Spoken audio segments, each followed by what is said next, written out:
I'm walking through the 6 components that help your church create a recruiting culture to reproduce leaders at every level of your leadership pipeline. So first, we're going to look at Scripture. Why? Because Scripture should be the foundation of everything we do in the church. And in the church, recruiting is simply a fancy word for the Great Commission. In Matthew chapter 28, verses 18 through 20, Jesus commands his followers to go and make disciples, who in turn make disciples, who in turn make disciples. This commissioning is not for an elite class of leaders or pastors, it's for all believers. All have been called and all have been sent to make disciples. Now, the New Testament is chock full of scripture that creates and embeds a culture of multiplication.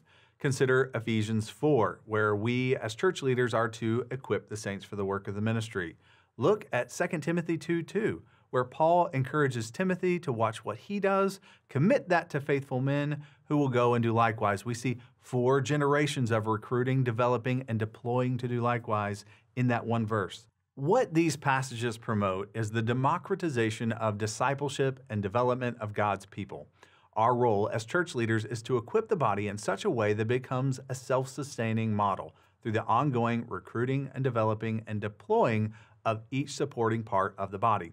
A culture of recruiting and development is foundational to the church and should be a shared value implicit in every church's culture. Now that you understand the importance of Scripture being foundational to these shared values of recruitment, what are you going to do about it?